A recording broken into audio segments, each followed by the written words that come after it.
Hi, welcome back to Read Aloud EDU. We have a fun story today. It's about a real person. Grandma Gatewood hikes the Appalachian Trail.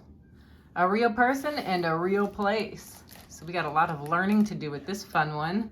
Look, the Appalachian Trail starts in Georgia and you go all the way up to Maine. Who is Grandma Gatewood? Let's find out. Between 11 children, the clothes to wash, the cow to milk, the garden to tend, the occasional tramp passing through to feed, and one husband, Emma Gatewood rarely got a break. But sometimes she found a way to escape.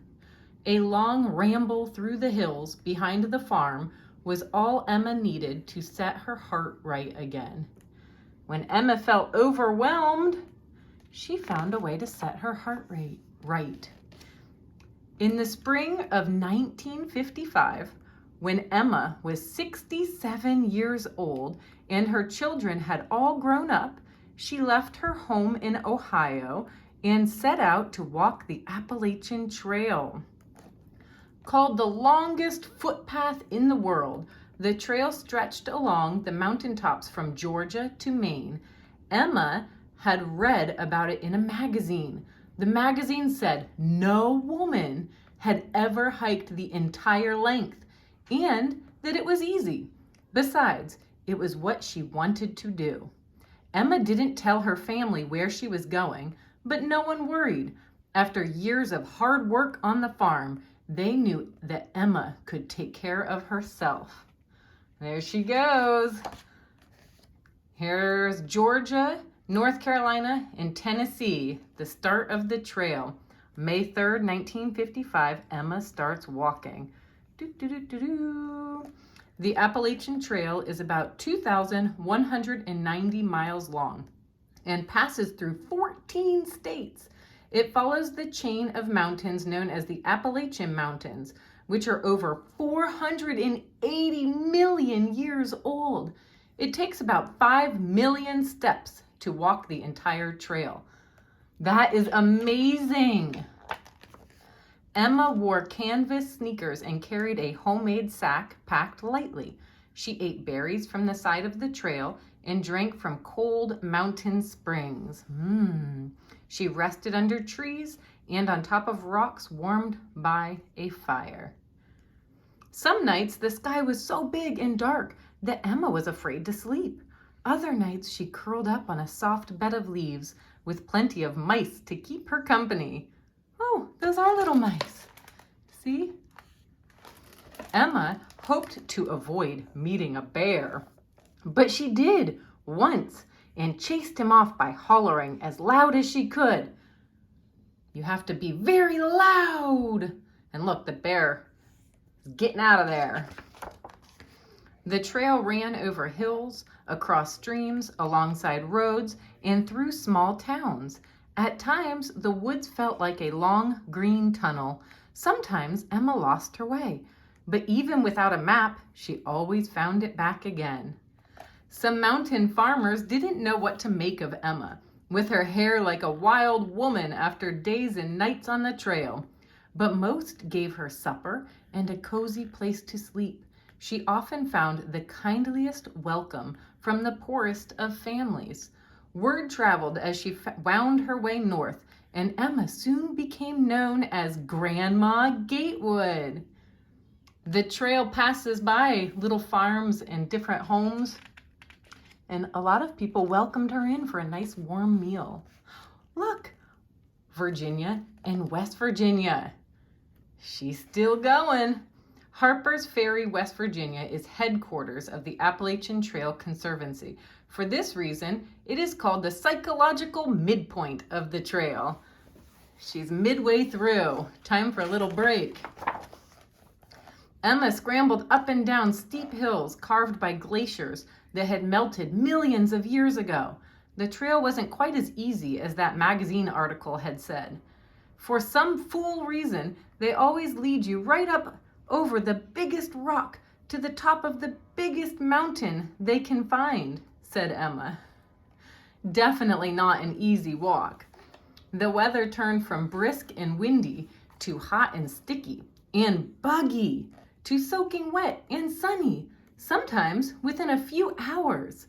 But Emma kept walking. Through the wind, through the river, up the big hills in the rain. Nice sunshine and back down. Some days were rather dull. Other days, the views went on forever. Look at this lookout. It's beautiful. The great big sky and mountain range. There she goes. Now Pennsylvania, New Jersey, and New York. Up, up, up, up, up. Pennsylvania is known as the state where boots go to die. Parts of the trail are covered up with sharp rocks that are hard to walk on, called Felsenmeer, which means sea of rock in German. So through Pennsylvania, it's really rough on your shoes from all the sharp rocks.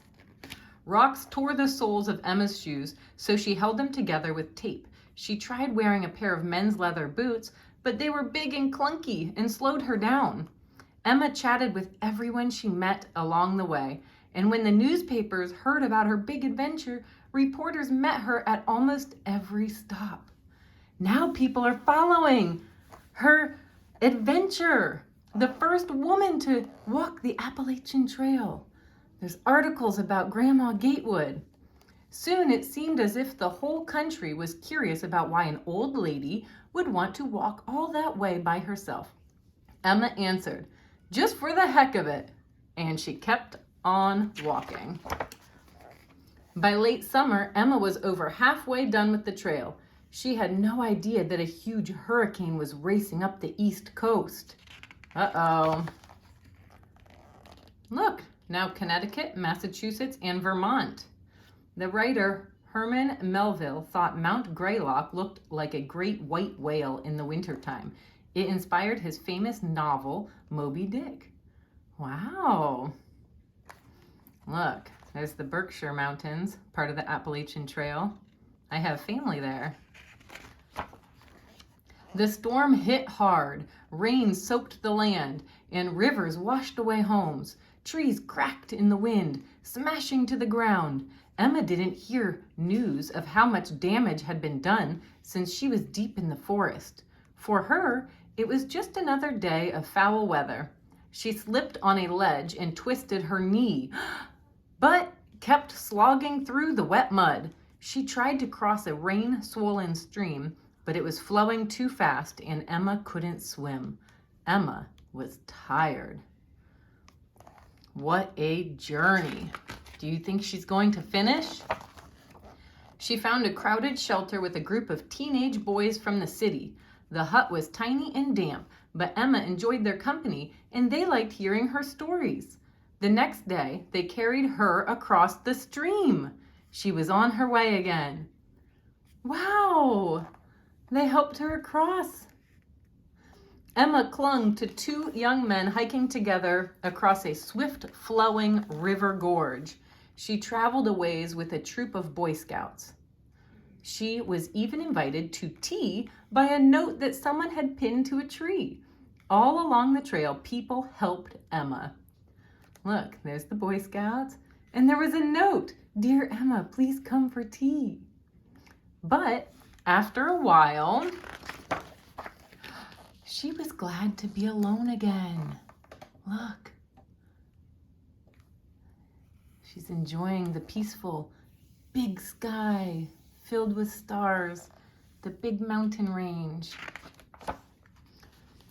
Oh, she's getting close to the end. New Hampshire and Maine. The second fastest on-land wind speed ever was recorded in 1934 on Mount Washington at 231 miles per hour. It broke the record books and the anemometer used to measure the wind. Hopefully I said that right. There goes Grandma Gatewood. It's getting windy. As Emma traveled farther north, the pine trees smelled like coming winter. She balanced on mountaintops, scared the wind might blow her off, but she kept walking. By now, she had almost reached the end of her journey. Park rangers ferried her across a wide river. Just one more mountain to climb. You can do it! Emma wore every piece of clothing she carried, plus a coat someone had left behind on the trail. Her last pair of shoes was in tatters. It was bitterly cold. She could barely see through the thick fog and the eyeglasses she had cracked in the fall. Her knees ached and her ankle was sprained, but Emma climbed, crawled, and pulled her way up the mountain. She was determined until at last she reached the top. Emma sang a verse from America the Beautiful as loud as she could, and she had set out to hike the entire trail by herself. And she did! Less than 2 years later, she would do it again. I wanted to see some of the things I missed the first time, said Emma. Wow, what an adventure. And look at all these notes. More about Emma and more about the trail. Did you enjoy this story? And here's the timeline. Thank you so much for reading. See you guys next time. Don't forget to subscribe.